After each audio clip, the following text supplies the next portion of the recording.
నమస్కారం మిత్రులారా. ఈరోజు మనం ఒక అద్భుతమైన కళ గురించి మాట్లాడుకుందాం. అదే మనుషులను అర్థం చేసుకునే కళ. ఇదేదో మ్యాజిక్ ట్రిక్ లాంటిది కాదండోయ్. కేవలం ఎదుటివారిని ఒక మంచి మనసుతో చూడటం, వాళ్ల మాటల వెనక ఉన్న భావాన్ని ప్రేమగా తెలుసుకోవడం. సరేనా, మరి మొదలు పెడదాం.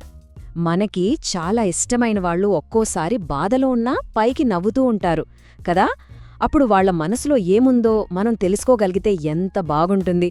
వాళ్ళు చెప్పలేని మాటల్ని వాళ్ల కళ్లలో చూడగలగడమే నిజమైన స్నేహం అంటే. దీనికి ఒక పేరు కూడా ఉంది, హ్యూమన్ ప్యాటర్న్ రికగ్నిషన్. అబ్బో, పేరేదో పెద్ద సైన్స్ పాఠంలా ఉందని భయపడకండి, అస్సలు కాదు. ఇది చాలా సింపుల్. ఎలాగైతే ఒక పొద్దుతిరుగుడు పువ్వు సూర్యుడి వైపే చూస్తుందో, అలా మనం కూడా మనుషులలో వచ్చే చిన్న చిన్న మార్పులను ప్రేమగా గమనించడం అంతే. సరే, మనం మొదటి నియమమేంటో చూద్దాం. అదేంటంటే చుక్కలను కలపడం. ఇదొక పజిల్ గేమ్ ఆడినట్లు ఉంటుంది. ఒక్క ముక్కతో మొత్తం బొమ్మ ఎలా వస్తుందో చెప్పలేం కదా. అలాగే ఒక మనిషిని అర్థం చేసుకోవాలంటే మనం చిన్న చిన్న విషయాలన్నింటినీ కలిపి చూడాలి. అప్పుడే పూర్తి కథ మనకు తెలుస్తుంది. మరి ఆ చుక్కలేంటనుకుంటున్నారా? అవే మనం గమనించాల్సిన విషయాలు. ఉదాహరణకి, వాళ్ళు మామూలుగా ఎలా ఉంటారు, ఇప్పుడెలా ఉన్నారు, వాళ్ల మాటల్లో ఏదైనా మార్పుందా, వాళ్ల కళ్ళు ఏం చెబుతున్నాయి. ఇవన్నీ మన దగ్గరున్న చిన్న చిన్న టూల్స్ లాంటివన్నమాట. మీకు ఇంకా సింపుల్గా చెప్పాలంటే, వర్షం వచ్చే ముందు వాతావరణం ఎలా మారుతుందో ఆలోచించండి. ఆకాశంలో ఒక్క నల్లమబ్బును చూడగానే గొడుగు తీసుకోం కదా. చల్లటి గాలి వీస్తోంది, మంచి మట్టి వాసన వస్తోంది, పక్షులు గూటికి వెళ్ళిపోతాయి. ఇవన్నీ చూశాకే ఓ, వర్షం రాబోతోంది అని మనకనిపిస్తుంది. మనుషులను అర్థం చేసుకోవడం కూడా అచ్చం ఇలాగే ఉంటుంది. సరే, ఇప్పుడు ఒక చిన్న కథ చెప్తాను, వినండి. ఒక క్లాస్లో రాజు అని ఓ అబ్బాయి ఉండేవాడు. చాలా చురుగ్గా, ఎప్పుడో ప్రశ్నలు అడుగుతూ ఉండేవాడు. కానీ ఈ మధ్య ఉన్నట్టుండి చాలా సైలెంట్ అయిపోయాడు. ఇది టీచర్ గమనించిన మొదటి విషయం, మనం మొదటి చుక్క. ఆ తర్వాత టీచర్ ఇంకో వింత విషయం గమనించారు. రాజు మాట్లాడే పద్ధతి మారింది. ఇంతకుముందు ఏ పనైనా నేను చేశాను అని చెప్పేవాడు. కాని ఇప్పుడు వాళ్లు చేశారు అనో, అలా జరిగింది అనో చెప్పడం మొదలుపెట్టాడు. ఇది మన రెండో చుక్క. ఇక మూడోది, టీచర్ ఏ ప్రశ్న అడిగినా రాజు సమాధానం చెప్పకుండా తలదించుకుంటున్నాడు. చూశారా, ఇప్పుడు ఈ 3 చుక్కలు కలిశాయి. ఎప్పుడూ చురుగ్గా ఉండే రాజు సైలెంట్ అవ్వడం, మాట్లాడే తీరు మారడం, ప్రశ్నలను తప్పించుకోవడం.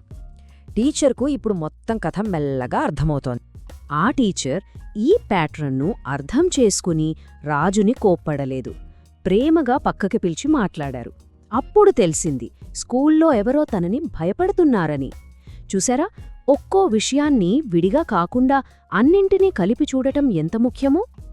ఇప్పుడు మనం రెండో నియమానికి వద్దాం. ఇది చాలా సరదాగా ఉంటుంది. మనం మొదటిసారి చపాతీ చేయడానికి ప్రయత్నించినప్పుడు అది ఇండియా మ్యాప్లా వస్తుంది కదా. దానికి మనం బాధపడతామా? లేదు కదా. నవ్వుకుని మళ్లీ ప్రయత్నిస్తాం. ఇది కూడా అంతే. మొదట్లో తప్పులు చేయడం చాలా సహజం. చూడండి, నేను అన్నీ పర్ఫెక్ట్గా చెయ్యాలి అనుకుంటే తప్పు చేస్తానేమో అని భయం వేస్తోంది. కానీ పర్వాలేదులే, నేనింకా నేర్చుకుంటున్నాను అనుకుంటే ప్రతి తప్పు కూడా మనకు ఒక పాఠం నేర్పుతుంది. అందుకే రెండో దారే మనకు చాలా మంచిది, చాలా ప్రశాంతంగా ఉంటుంది. మనం ఇందాక చెప్పుకున్న టీచర్ కథనే మళ్లీ చూద్దాం. ఆమె కూడా మొదట్లో పిల్లల్ని సరిగ్గా అర్థం చేసుకోలేకపోయేవారు. కాని రోజూ వాళ్లని గమనిస్తూ, తన తప్పుల నుండి నేర్చుకుంటూ నెమ్మదిగా తన క్లాస్ రూమ్ను ఒక సంతోషాల తోటలా మార్చగలిగారు. ఇది ఒక్కరోజులో జరగలేదు, చాలా ఓపికతో సాధ్యమైంది. అందుకే ఫ్రెండ్స్, రోజూ మనం చేసే ఈ చిన్న ప్రయత్నం మనసు అనే కత్తికి పదును పెడుతుంది. మెల్లమెల్లగా మనకు తెలియకుండానే ఎదుటివారిని బాగా అర్థం చేసుకోగలుగుతాం. ఇక మన మూడో నియమం, ఇది అన్నింటికన్నా చాలా ముఖ్యమైనది. ఈ నైపుణ్యం అనేది ఒక దీపం లాంటిది. దీన్ని మనం ఇతరులకు దారి చూపించడానికి వాడాలి, వాళ్ళని భయపెట్టడానికి కాదు. మన ఉద్దేశ్యం ఎప్పుడూ మంచిదై ఉండాలి. అసలు మనం ఒకరిని ఎందుకు అర్థం చేసుకోవాలి? వాళ్ళకి ఏం కావాలో తెలుసుకోవడానికి, వాళ్ళు భయపడుతుంటే వాళ్ళకి ధైర్యం చెప్పడానికి, ఇంకా అన్నింటికన్నా ముఖ్యంగా మనకు వాళ్లకు మధ్య ఒక అందమైన నమ్మకమనే వంతెన కట్టడానికి. మనం ఎవరి గురించైనా ఏదైనా అనుకునే ముందు లేదా ఏదైనా చేసే ముందు ఒక్క క్షణం ఆగి మనం మనస్సులో ఈ ఒక్క ప్రశ్న వేసుకోవాలి, నేను చెయ్యబోయే ఈ పని వల్ల ఎదుటివారికి మంచి జరుగుతుందా? ఈ ఒక్క ప్రశ్న చాలు మనల్ని సరైన దారిలో నడిపించడానికి. గుర్తుంచుకోండి, మనం ఇతరులను అర్థం చేసుకునే శక్తిని చెడుకు ఉపయోగిస్తే అది సహాయం అనిపించుకోదు, మోసమవుతుంది. నిజమైన బంధాలు ఎప్పుడూ నిజాయితీ, ప్రేమతోనే నిలబడతాయి. సరే, ఇప్పటిదాకా మనం 3 మంచి నియమాలు నేర్చుకున్నాం. కానీ వీటిని రోజూ ఎలా ప్రాక్టీస్ చేయాలి? రోజూ వ్యాయామం చేస్తే మన శరీరం ఆరోగ్యంగా ఉన్నట్టు. రోజూ ఇలా చిన్నగా ప్రాక్టీస్ చేస్తే మన మనస్సు కూడా చాలా ఆరోగ్యంగా, ఆనందంగా ఉంటుంది. దీనికోసం మనం గంటలు గంటలు కేటాయించాల్సిన అవసరం లేదు. కేవలం 2 నిమిషాలు. అవును, మీరు విన్నది కరెక్టే. రోజుకి 2 నిమిషాలు చాలు. రోజు 2 నిమిషాలు.